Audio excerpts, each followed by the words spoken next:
होळी रे होळी पुरणाची पोळी अशाच या सुंदर गुबगुबीत लुसलुशीत मौसूद आणि चविष्ट अशा ह्या पुरणपोळीची रेसिपी आज मी तुमच्याबरोबर शेअर करणार आहे। बराच काळ लुसलुशीत आणि नरम राहणाऱ्या ह्या पुरणपोळ्या जराही वातड होत नाही, चिवट होत नाही।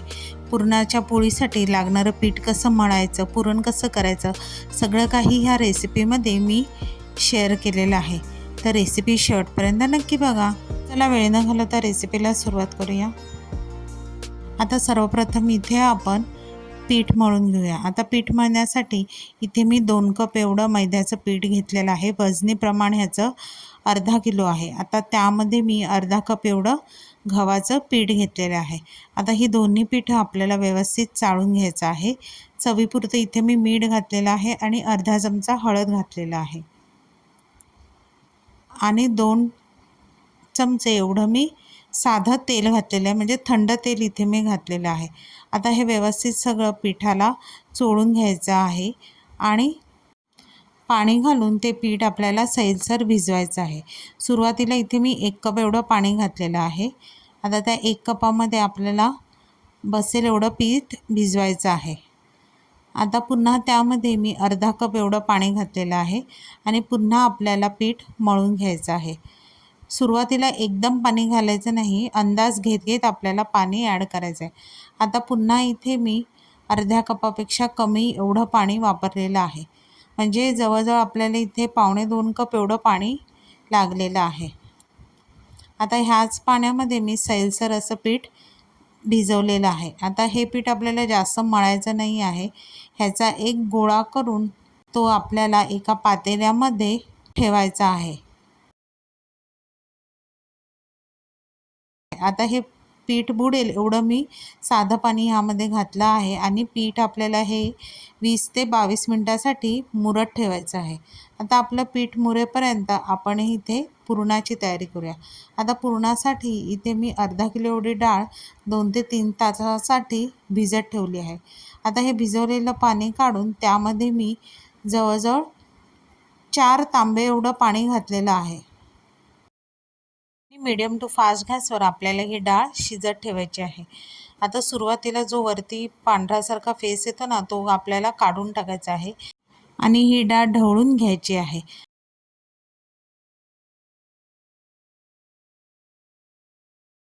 आता इथे मी चण्याची डाळ चेक केली तर ही जवळजवळ 50% एवढी शिजली आहे, पण आपल्याला ही डाळ पूर्णपणे शिजवायची आहे। आता पुन्हा 10 मिनटं ही डाळ आपण तशीच शिजवत ठेवायची आहे। आता 10 मिनटानंतर पाहिलं तर तुम्ही बघू शकता चण्याची डाळ पूर्णपणे अशी मोडली जाते, दाबली गेली की ती सहज दाबली जाते। आता आपण काय करायचं, हे जे पाणी आहे ते गाळून ठेवायचं आणि ते पाणी आहे त्या पाण्याची आपण आमटी करायची। ह्यालाच कटाची आमटी असं म्हणतात। तर हे जे पाणी आहे ना ते फेकून नाही द्यायचं। आता ही डाळ पूर्णपणे निथळत ठेवायची आपण दुसऱ्या टोपावर। जवळजवळ एक 2 ते 3 मिनटासाठी आपण ही डाळ निथळत ठेवायची।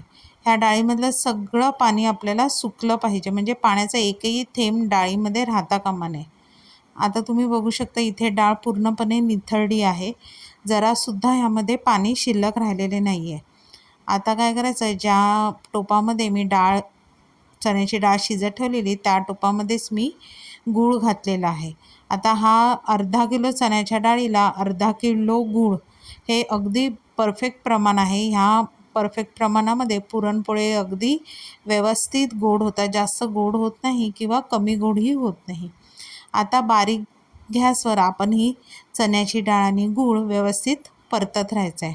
आता एक 5 ते 7 मिनटानंतर तुम्ही बघू शकता गूळ आपल्या इथे वितळायला सुरुवात झाली आहे। हे पुरण जे आहे ना ते बऱ्यापैकी पातळ आहे, तर ते आपल्याला पूर्णपणे कोरडं करायचं आहे। आता पुन्हा 5 ते 7 मिनटानंतर तुम्ही बघू शकता पुरण आपलं पूर्णपणे कोरडं झालं आहे। आता आपलं पुरण झालं की नाही हे चेक करण्यासाठी त्यामध्ये मी हा जो चमचा आहे तो उभा ठेवला आहे आणि तो बघा तसाच उभा राहिलेला आहे, पडला नाही। ह्याचा अर्थ आपलं पुरण तयार झालेलं आहे। आता त्यामध्ये मी 1 चमचा एवढं वेलची पूड घातली आहे आणि अर्धं जायफळ घातलेलं आहे किसून। आता हे दोन्ही घातल्यावर आपण हे पुन्हा पुरण काय करायचं, व्यवस्थित मिक्स करून घ्यायचं। आता हे पुरण आपलं एकदम परफेक्ट तयार झालेलं आहे, अगदी व्यवस्थित मस्त कोरडं झालेलं आहे. आता हे काय करायचं, आपण गरम असतानाच वाटून घ्यायचं आहे. आता पुरण वाटण्यासाठी इथे मी पुरणाची जाळी घेतलेली आहे. ह्या जाळीवर आपल्याला थोडं थोडं पुरण घालून पेल्याच्या साहाय्याने आपण ते वाटून घेणार आहे. आणि जे उरलेलं पुरण आहे ते झाकून ठेवायचं आहे. ते गार होता कामा नये. जर का पुरण गार झालं तर आपल्याला हे असं वाटीने किंवा पेल्याने फिरवता येणार नाही. आता इथे तुम्ही पेल्याचा वापर करू शकता, स्मॅशरचा वापर करू शकता, ग्लासाचा वापर करू शकता. जसं तुम्हाला सोयीस्कर पडेल त्याचा तुम्ही वापर इथे करू शकता. आता इथे तुम्ही बघू शकता खाली आपलं थोडं पुरण पडलेलं आहे.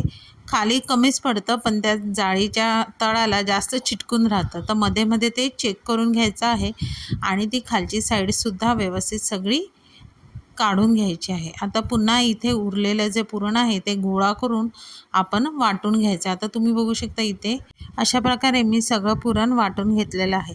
आता इथे तुम्ही बघू शकता आपलं पुरण मस्त बारीक आणि एकसारखं असं वाटून झालेलं आहे. आणि ह्याचा जर तुम्ही लाडू असा बांधून बघितला तर तो सहज लाडू बांधला जातो.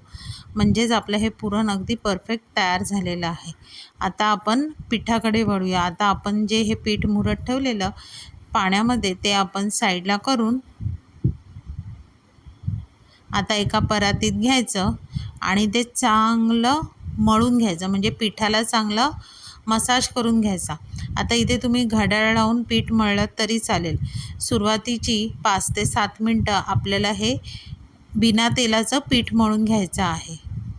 आणि 5 ते 7 मिनटानंतर 2 छोटे चमचे एवढं तेल घालून आपल्याला ते पीठ पुन्हा मस्त मळून घ्यायचं आहे. आता इथे हे पीठ आपल्याला स्ट्रेच करत करत मळायचं आहे.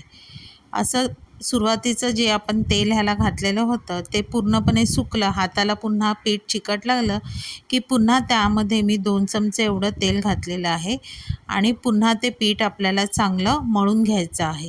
आता इथे जेवढं तुम्ही पुरणपोळीसाठी पीठ चांगलं मळाल, मऊ लुसलुशीत मळाल, तेवढी पुरणपोळी ती तुमची मऊसूत आणि अशी गुबगुबीत राहते आणि चिवट होत नाही. आता इथे पुन्हा मी 2 चमचे एवढं तेल घातलं आहे आणि पुन्हा तशाच प्रकारे आपल्याला पीठ मळून घ्यायचं आहे. आता हे तेल लावून इथे मी जवळजवळ 7 ते 8 मिनटं हे पीठ मळून घेतलेलं आहे. म्हणजे इथे मी टोटल 10 ते 12 मिनटं पीठ मळलेलं आहे.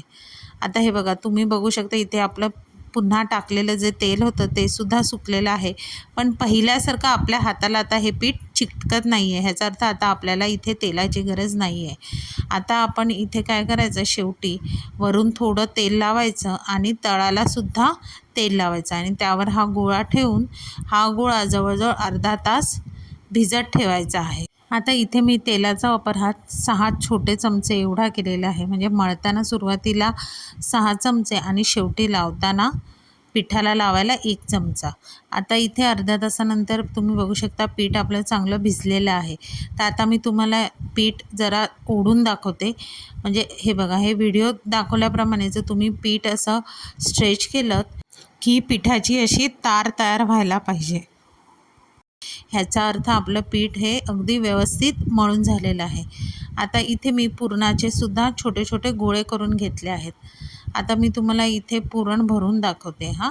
आता जेवढा पुरणाचा गोळा आहे त्याच आकाराचा मी इथे पिठाचा गोळा घेतलेला आहे आणि व्यवस्थित तांदळाचं पीठ लावायचं आहे गोळ्याला व्यवस्थित आणि आपल्या हातांनासुद्धा तांदळाचं पीठ लावून घ्यायचं आहे.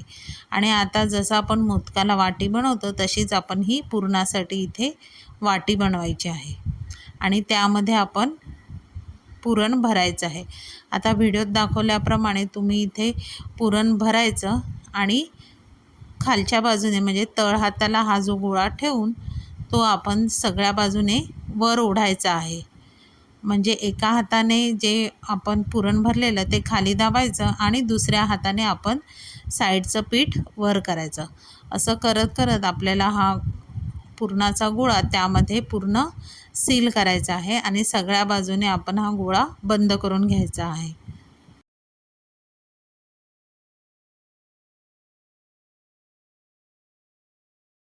आता हा गोळा सगळ्या बाजूने बंद झाल्यावर तो दोन्ही हातामध्ये घेऊन थोडासा आपल्याला त्याला चपटा करायचा आहे.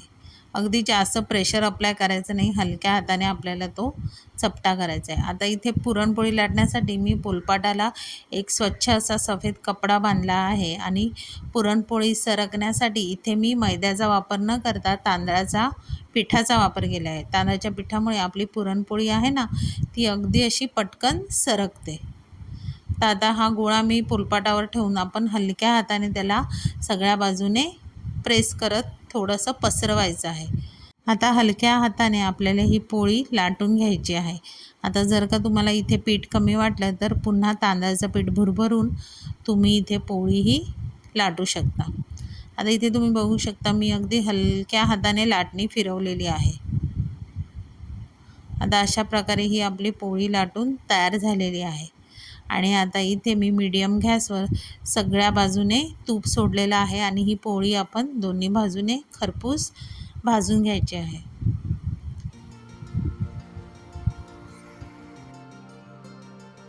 आता मस्त सगळ्या बाजूने तूप सोडायचं आणि पोळी जी आहे ती टर्न करायची। आता टर्न केल्यावर तुम्ही बघू शकता किती पोळी मस्त अशी टम्म फुगलेली आहे। आता पुन्हा वरून आपण तूप सोडायचं आणि दोन्ही बाजूने मस्त खरपूस अशी पोळी भाजून घ्यायची आहे। आता अशाच प्रकारे ह्या सगळ्या पोळ्या मी तयार करून घेतलेल्या आहेत। आता ही गरम गरम पुरणपोळी तुम्ही तुपाबरोबर, दुधाबरोबर किंवा आपली कटाची जी आमटी असते त्याबरोबर तुम्ही तुमच्या आवडीप्रमाणे खाऊ शकता। अगदी 100% ही फुलप्रूफ रेसिपी आहे। अशी रेसिपी स्टेप बाय स्टेप केली तर तुमची पुरणपोळी ही कधीच बिघडणार नाही। आता ही पुरणपोळी तुम्ही बघू शकता मी हातामध्ये घेऊन अशी दाबून दाखवली तरी किती मऊसूत आहे, जराही चिवट आणि वातड झालेली नाही आहे। मग यंदाच्या होळीला तुम्ही ही माझी पुरणपोळीची रेसिपी नक्की घरी ट्राय करून बघा। रेसिपी आवडली तर रेसिपीला लाईक करा, शेअर करा, कमेंट करा। चॅनलवर नवीन असाल तर चॅनलला सबस्क्राईब करा आणि अशाच नवीन व्हिडिओच्या नोटिफिकेशनसाठी बेल आयकॉनला प्रेस करायला विसरू नका। तोपर्यंत मस्त मस्त राहा।